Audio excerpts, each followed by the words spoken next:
Las llamas devoraban la iglesia como si el mismo infierno hubiera abierto sus puertas en la tierra. El aire espeso, cargado de humo negro, hacía casi imposible respirar. Los gritos de terror se mezclaban con el crepitar voraz del fuego que consumía cada viga, cada banco, cada rincón de lo que minutos antes había sido nuestro refugio sagrado. Yo estaba ahí, atrapado entre las paredes ardientes, sintiendo el calor abrasador quemándome la piel, cuando algo completamente inexplicable comenzó a suceder. ¿Pueden imaginar el momento en que la muerte parece inevitable, cuando ya no hay salida posible, y de repente, algo cambia? ¿Algo que desafía toda lógica humana? Lo que presencié esa noche en Nigeria cambió para siempre mi comprensión sobre el poder de Dios y su protección sobre sus hijos. Mi nombre es Samuel, y esta es la historia más increíble que he vivido. Una historia que me ha llevado a recorrer el mundo entero para contarla, porque hay milagros que no pueden quedarse en silencio. Hay manifestaciones divinas tan poderosas que tiemblan los cimientos de todo lo que creemos posible. Antes de continuar, te pido que le des like a este video si crees en el poder sobrenatural de Dios. Suscríbete al canal para recibir diariamente historias reales de milagros que están sucediendo alrededor del mundo, y compártelo con tus amigos para mostrarles cómo Dios sigue obrando milagros en nuestros días. Porque lo que vas a escuchar hoy, dejará tu corazón temblando ante la grandeza del Altísimo. Mi historia comenzó hace 42 años en un pequeño pueblo de Chile, donde crecí en una familia profundamente creyente. Mi padre, don Roberto, era diácono de nuestra iglesia presbiteriana, y mi madre, doña Carmen, dirigía el coro de señoras. Desde pequeño, las escrituras fueron mi pan de cada día, y los domingos en el templo, mi refugio más sagrado. A los 25 años sentí el llamado misionero ardiendo en mi corazón como carbón encendido. No era una simple emoción pasajera, sino una convicción profunda que me despertaba cada madrugada con la certeza de que Dios tenía planes específicos para mi vida. Recuerdo las noches que pasaba orando en mi habitación, con la Biblia abierta sobre mi cama, pidiendo dirección divina, pidiendo que el Señor me mostrara dónde necesitaba que fuera. Mi esposa María compartía esa misma pasión. Nos habíamos conocido en la iglesia cuando ella tenía apenas 18 años, y desde el primer momento supe que Dios la había puesto en mi camino no solo como compañera de vida, sino como compañera de ministerio. María tenía un don especial para trabajar con niños. Su sonrisa podía iluminar el día más oscuro, y su fe, tan sólida como una roca, me fortalecía en los momentos de duda. Durante 5 años servimos en diferentes iglesias de Chile. Trabajé como pastor asociado, María coordinaba los ministerios infantiles, y juntos dirigíamos estudios bíblicos en hogares. Pero había algo en nuestros corazones que no nos dejaba estar completamente en paz. Era como si Dios estuviera preparándonos para algo más grande, algo que requeriría más sacrificio, más entrega.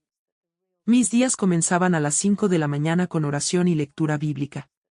A las 6, salía a correr por los cerros que rodeaban nuestro pueblo, momento en que más claramente escuchaba la voz del Espíritu Santo.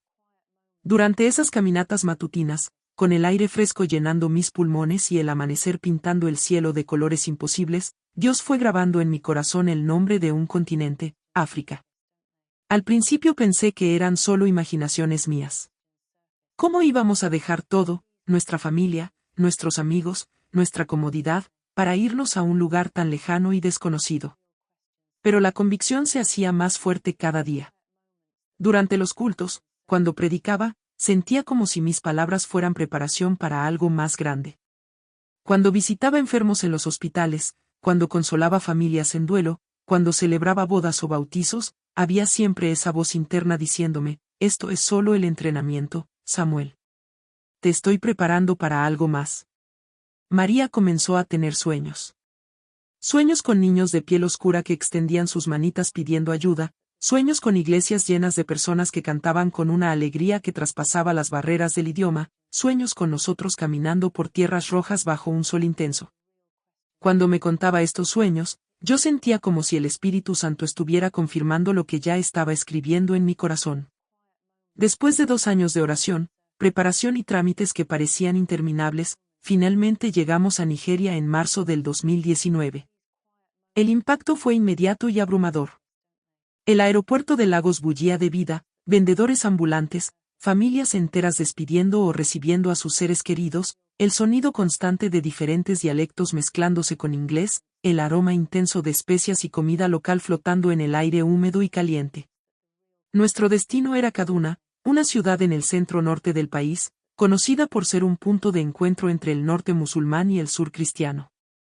El viaje desde Lagos hasta allá fue una ventana hacia la complejidad de esta nación.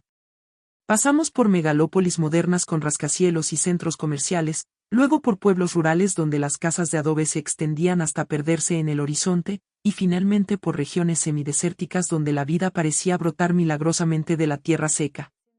Kaduna nos recibió con sus contrastes extremos. Las calles principales servían de actividad, motocicletas cargadas con familias enteras, buses coloridos adornados con versículos bíblicos pintados a mano, mercados donde se vendía desde teléfonos celulares hasta cabras vivas. El calor era sofocante, especialmente para nosotros que veníamos del clima templado de Chile. Las temperaturas superaban fácilmente los 38 grados, y la humedad hacía que cada movimiento fuera un esfuerzo adicional. La iglesia que nos recibió estaba ubicada en un barrio llamado Unguan-Rimi, una zona donde cristianos y musulmanes vivían en relativa armonía, aunque las tensiones siempre estaban latentes como brasas bajo la ceniza. Las casas eran construcciones sencillas, en su mayoría de un piso, con techos de lámina corrugada y patios donde las familias se reunían al atardecer para escapar del calor del día. El pastor principal, un hombre imponente llamado John Yakubu, se convirtió rápidamente en nuestro mentor y padre espiritual. Tenía 60 años, una voz profunda que resonaba como trueno cuando predicaba, y una sonrisa que irradiaba la paz de Cristo incluso en los momentos más difíciles. Su esposa, Mama Grace, era una mujer menuda pero con un corazón gigantesco, que inmediatamente adoptó a María como si fuera su propia hija. La congregación estaba formada por unas 200 personas, familias enteras con niños de todas las edades, jóvenes universitarios llenos de sueños, ancianos con rostros marcados por décadas de experiencia, comerciantes, maestros, enfermeras, mecánicos. Todos unidos por una fe vibrante que se manifestaba en cantos que hacían temblar las paredes del templo, oraciones que duraban horas, y una generosidad que nos dejaba sin palabras. Los domingos, el culto comenzaba a las 8 de la mañana y terminaba cerca del mediodía. No había prisa, no había horarios rígidos. La adoración fluía como un río, llevándonos a todos en su corriente. Los niños corrían libremente entre los bancos, las madres amamantaban a sus bebés mientras cantaban, los ancianos danzaban con una energía que desafiaba sus años, y los jóvenes tocaban tambores con un ritmo que parecía brotar directamente del corazón de África. Pero no todo era celebración. La realidad de Nigeria incluía desafíos que nosotros, como chilenos, nunca habíamos enfrentado.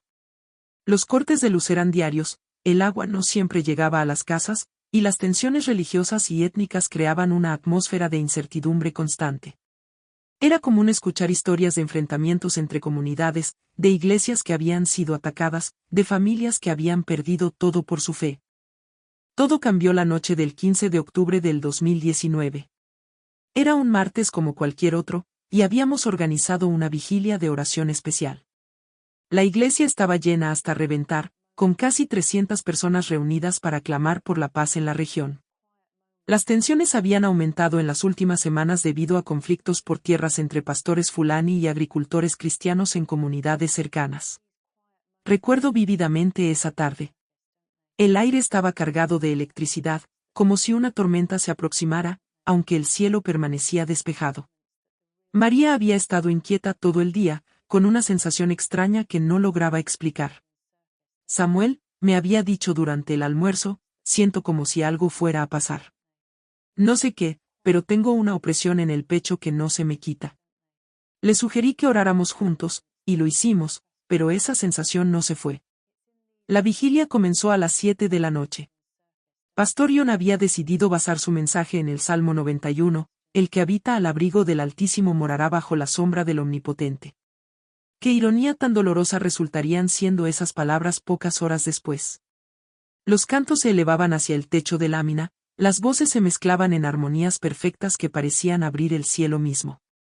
Eran aproximadamente las 9:30 cuando escuchamos los primeros gritos afuera.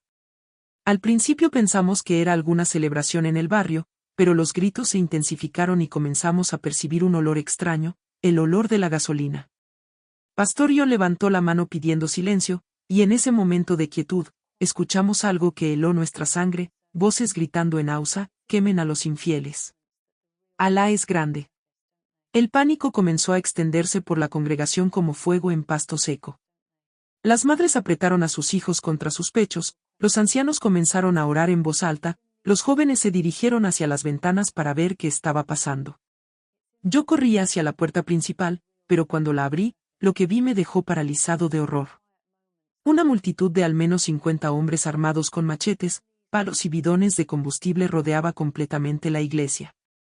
Sus rostros estaban cubiertos con telas, pero sus ojos brillaban con un odio que parecía venir directamente del abismo.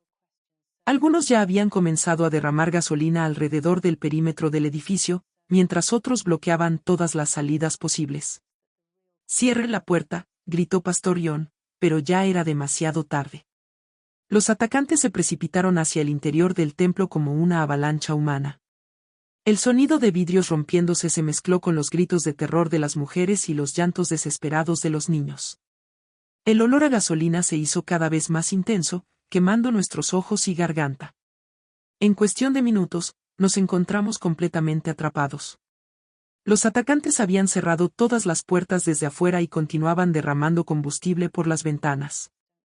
A través de las rendijas podíamos ver las llamas de antorchas acercándose amenazadoramente hacia las paredes empapadas de gasolina.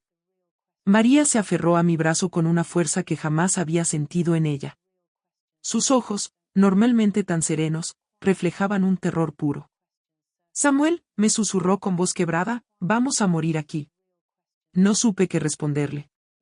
Mi mente racional decía que sí, que no había escapatoria posible, pero algo en mi espíritu se rehusaba a aceptar esa realidad. Pastor Ion se dirigió hacia el púlpito con pasos firmes, como si fuera a predicar un sermón más. Su voz, aunque temblorosa, logró atravesar el caos. «Hermanos, si esta es nuestra hora, entreguemos nuestras vidas en las manos del Señor. Oremos como nunca antes hemos orado». Y ahí, en medio de la inminencia de una muerte horrible, 300 voces se unieron en una oración que parecía rasgar los cielos. El humo comenzó a filtrarse por debajo de las puertas y a través de las ventanas rotas. El olor acre nos quemaba los pulmones, haciendo que muchos comenzaran a toser violentamente. Los niños más pequeños lloraban desconsoladamente en los brazos de sus madres, que intentaban mantener la calma mientras las lágrimas rodaban por sus mejillas. Yo tenía a María abrazada contra mi pecho, sintiendo como su corazón latía tan fuerte que parecía querer salirse. Sus manos temblaban como hojas en la tormenta, pero cuando comenzó a orar, su voz adquirió una firmeza que me sorprendió. «Señor Jesús, si esta es nuestra hora de partir contigo, recibe nuestros espíritus. Pero si aún tienes planes para nosotros, muestra tu poder como lo hiciste con Sadrac, Mesac y Abed-Negó». Esa referencia a los 3 jóvenes hebreos en el horno de fuego de Nabucodonosor resonó en mi corazón como un rayo de esperanza en medio de la oscuridad más absoluta. Comencé a recordar la historia, como el rey había ordenado que los echaran al horno ardiente por rehusarse a adorar la estatua de oro, como el fuego había sido calentado 7 veces más de lo normal, como los soldados que los arrojaron murieron por el calor intenso, pero ellos salieron ilesos, sin siquiera olor a humo en sus ropas. «Hermanos», grité con toda la fuerza de mis pulmones, «recordemos a los 3 jóvenes en el horno de fuego. El mismo Dios que los libró está aquí con nosotros». Mi voz logró cortar a través del pánico, y por unos segundos, las llantos se calmaron lo suficiente para que todos pudieran escuchar. Pastor Ion tomó la Biblia y, con las llamas ya lamiendo las paredes exteriores, comenzó a leer en voz alta Daniel 3, 17-18, «He aquí nuestro Dios a quien servimos puede librarnos del horno de fuego ardiendo, y de tu mano, oh rey, nos librará. Y si no, sepas, oh rey, que no serviremos a tus dioses, ni tampoco adoraremos la estatua que has levantado». En ese momento, las llamas estallaron completamente alrededor del edificio. El rugido del fuego se hizo ensordecedor, como si estuviéramos dentro del motor de un avión. La temperatura comenzó a subir rápidamente, podíamos sentir el calor abrasador traspasando las paredes de ladrillo. Algunos hermanos se desmayaron por la falta de oxígeno, otros comenzaron a orar en lenguas con una intensidad que jamás había presenciado. María se apartó de mí y se arrodilló en el suelo. Sus labios se movían en oración silenciosa, pero su rostro había adquirido una paz sobrenatural que contrastaba dramáticamente con el caos que nos rodeaba. Varios niños se acercaron a ella, como si instintivamente supieran que había una protección especial en su presencia. El humo se hizo tan espeso que ya casi no podíamos vernos unos a otros. Mis ojos ardían como si alguien hubiera echado sal en ellos, y cada respiración era un esfuerzo sobrehumano. Podía escuchar cómo algunas de las vigas del techo comenzaban a crujir por el calor extremo. Sabía que en cualquier momento, todo el edificio podría colapsar sobre nosotros. Fue entonces cuando algo extraordinario comenzó a suceder. En medio de la oración colectiva más desesperada de nuestras vidas, algunos hermanos comenzaron a reportar que sentían una brisa fresca. Al principio pensé que era delirio causado por la falta de oxígeno, pero yo mismo comencé a sentirla, una corriente de aire puro que parecía venir de ninguna parte, refrescando nuestros rostros y llenando nuestros pulmones de vida. La pequeña Sara, una niña de apenas 6 años, se soltó de los brazos de su madre y comenzó a caminar hacia el centro del templo con los brazos extendidos. «Mamá», gritó con una voz cristalina que atravesó el rugido de las llamas, «el ángel está aquí. El ángel está aquí». Su madre trató de alcanzarla, pero la niña estaba como en trance, girando lentamente con una sonrisa radiante en su rostro. Otros niños comenzaron a reaccionar de manera similar. El pequeño Emmanuel, de 4 años, señaló hacia una esquina del templo y exclamó, «Miren. El hombre brillante. Está caminando en el fuego». Sus palabras enviaron escalofríos por mi columna vertebral. ¿Sería posible que estuviéramos presenciando algo similar a lo que vio Nabucodonosor cuando miró dentro del horno y dijo, ¿no echamos nosotros 3 varones atados dentro del fuego? He aquí yo veo 4 varones sueltos, que se pasean en medio del fuego sin sufrir ningún daño, y el aspecto del cuarto es semejante a hijo de los dioses. Lo que sucedió en los siguientes minutos desafía toda lógica humana y permanecerá grabado en mi memoria hasta el día en que me presente ante el trono de Dios. Las llamas, que ya habían consumido completamente las paredes exteriores y comenzaban a devorar los marcos de las ventanas, de repente parecieron encontrar una barrera invisible alrededor de nosotros. Era como si estuviéramos dentro de una burbuja de protección divina. El fuego rugía violentamente a nuestro alrededor, podíamos verlo claramente a través de las ventanas, pero su calor abrasador había desaparecido. La temperatura dentro del templo comenzó a normalizarse, y el humo que nos había estado asfixiando se desvaneció como niebla al amanecer. María se puso de pie lentamente, con los ojos cerrados y las manos levantadas al cielo. Lágrimas rodaban por sus mejillas, pero su rostro brillaba con una luz que parecía venir desde adentro. «Gloria a Dios», susurraba una y otra vez, «gloria al Cordero que fue inmolado». Su voz, aunque suave, se escuchaba claramente a pesar del rugido exterior de las llamas. Pastor Ion cayó de rodillas detrás del púlpito, sollozando como un niño. Sus hombros, normalmente tan fuertes y firmes, temblaban mientras repetía, «Santo, santo, santo es el Señor Dios Todopoderoso». Mama Grace se unió a él, y juntos comenzaron a entonar un himno de alabanza que pronto fue coreado por toda la congregación. Pero el milagro más impresionante estaba por venir. Mientras cantábamos con lágrimas de gratitud corriendo por nuestros rostros, las llamas que rodeaban el edificio comenzaron a cambiar. En lugar del color naranja rojizo normal del fuego, comenzaron a adquirir tonalidades doradas, como si fueran hechas de oro líquido. Y dentro de esas llamas doradas, todas las personas presentes comenzamos a ver siluetas caminando. No era producto de nuestra imaginación o del trauma. Eran figuras humanas, altas y majestuosas, que se paseaban tranquilamente en medio del fuego como si fuera un jardín. Contamos al menos 7 de estas figuras, moviéndose con gracia sobrenatural, extendiendo lo que parecían ser sus brazos hacia nosotros en gestos de protección. La pequeña Sara corrió hacia una de las ventanas y, sin el menor rastro de miedo, extendió su manita hacia las llamas. «Están fríos», gritó con asombro. Los ángeles hicieron que el fuego esté frío. Varios adultos se acercaron para verificar lo que parecía imposible, y efectivamente, las llamas que tocaban el interior del edificio no quemaban. Yo mismo extendí mi mano hacia una de las llamas que entraba por una ventana rota. Lo que toqué no fue fuego destructivo, sino una sensación cálida y reconfortante, como la caricia de una madre en la frente de su hijo enfermo. María hizo lo mismo, y su rostro se iluminó con una mezcla de asombro y adoración que jamás olvidaré. Durante aproximadamente media hora permanecimos en ese estado sobrenatural. El fuego continuaba ardiendo ferozmente en el exterior, consumiendo todo el combustible que habían derramado los atacantes, pero nosotros estábamos completamente protegidos. Podíamos escuchar sus voces confundidas afuera, gritando en dialecto local, claramente desconcertados por lo que estaban presenciando. Algunos de los atacantes comenzaron a huir.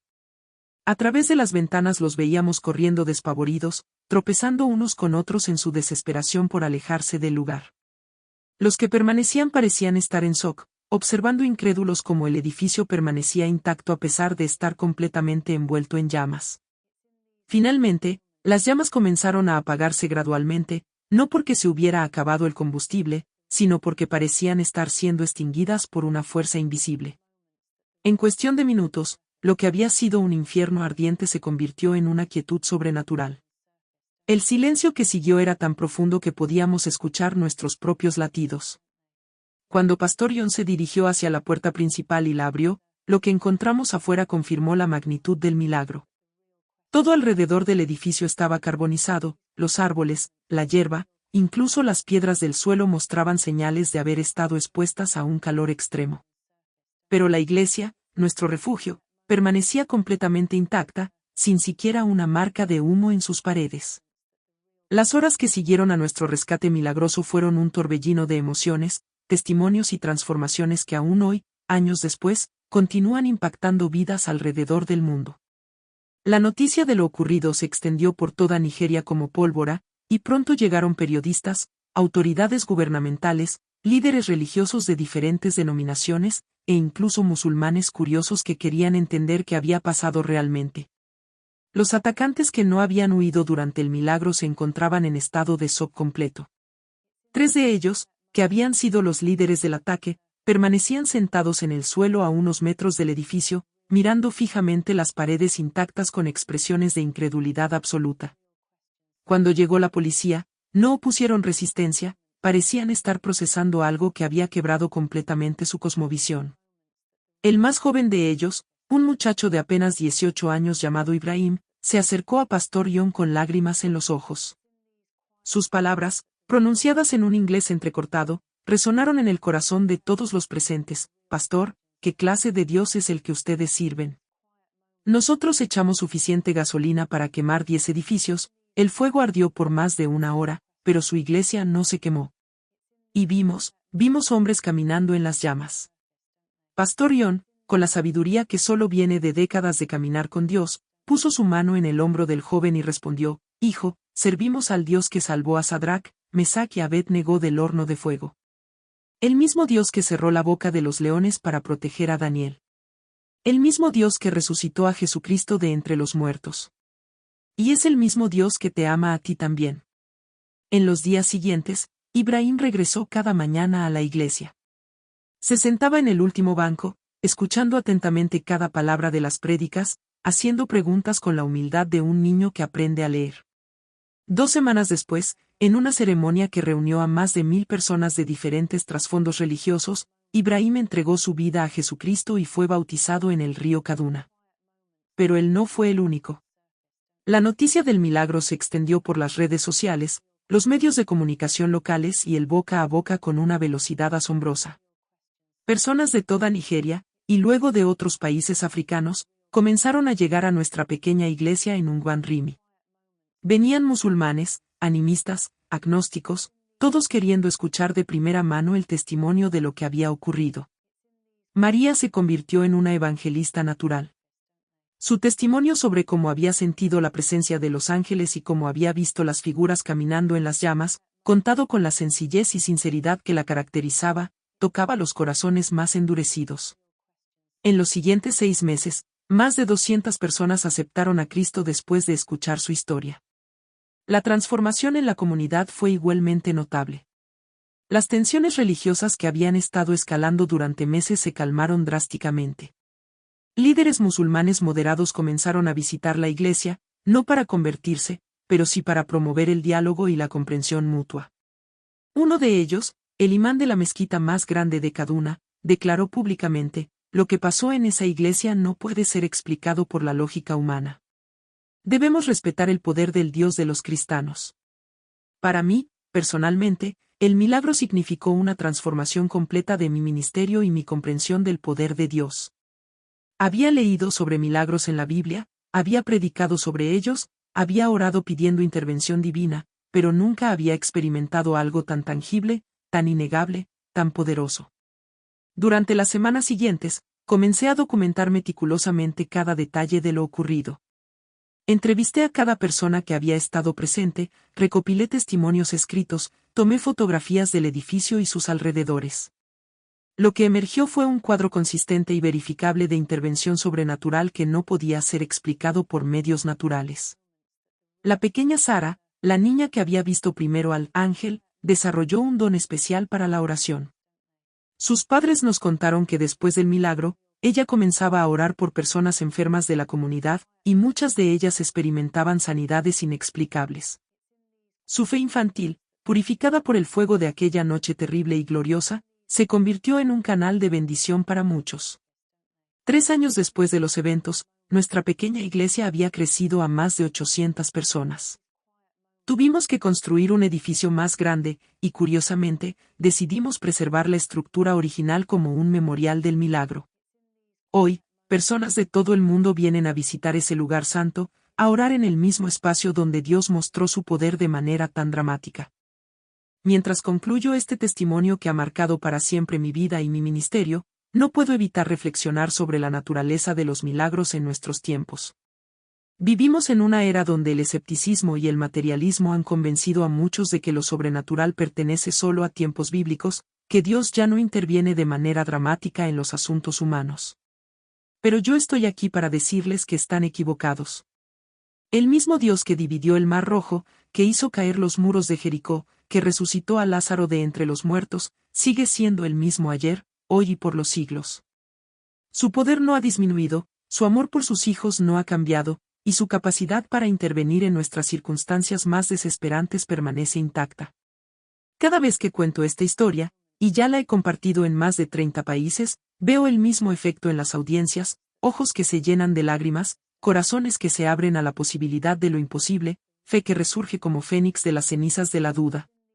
Porque en el fondo de cada corazón humano hay un anhelo por lo trascendente, una necesidad de saber que no estamos solos en este universo vasto y a veces hostil. El milagro de aquella noche en Nigeria no fue solo para nosotros, los que estuvimos dentro de esas paredes protegidas por el fuego santo. Fue un testimonio para el mundo entero de que Dios sigue obrando milagros, de que su poder trasciende todas las barreras religiosas, culturales y geográficas, de que su amor por la humanidad es tan grande que está dispuesto a intervenir de manera sobrenatural para proteger y salvar a sus hijos. María y yo regresamos a Chile 2 años después, pero nunca hemos dejado de contar esta historia. Hemos establecido una fundación que apoya iglesias perseguidas alrededor del mundo, y cada año organizamos una conferencia internacional sobre milagros contemporáneos donde invitamos a personas que han experimentado intervenciones divinas similares. Ibrahim, el joven que había liderado el ataque y que encontró a Cristo esa noche, ahora es pastor y dirige su propia congregación en el norte de Nigeria. Su testimonio sobre cómo pasó de perseguidor a perseguido por el Evangelio es uno de los más poderosos que he escuchado. Hace pocos meses me escribió una carta donde me contaba que su iglesia también había sido atacada, pero que él había orado recordando el milagro que presenció, y que Dios había intervenido nuevamente de manera sobrenatural. Quiero pedirles que compartan este testimonio con tantas personas como sea posible. En un mundo lleno de noticias desalentadoras, de violencia y desesperanza, necesitamos recordar que Dios sigue siendo Dios, que su poder sigue siendo el mismo, y que su amor por nosotros no tiene límites. Si estás pasando por una situación que parece imposible, si te encuentras rodeado por las llamas de la enfermedad, la crisis económica, los problemas familiares, o cualquier otra circunstancia que parece no tener salida, quiero que recuerdes esta historia. Quiero que sepas que el mismo Dios que nos protegió en aquella iglesia ardiente está contigo también. Él puede hacer un camino donde no hay camino, puede traer vida donde hay muerte, puede convertir tu mayor tragedia en tu mayor testimonio. Suscríbete a este canal para seguir recibiendo testimonios reales de milagros que están ocurriendo en nuestros días. Comparte tu propia experiencia en los comentarios, me encantaría conocer cómo Dios ha obrado milagros en tu vida. Y no olvides compartir este video con amigos y familiares que necesiten ser recordados del poder sobrenatural de nuestro Dios.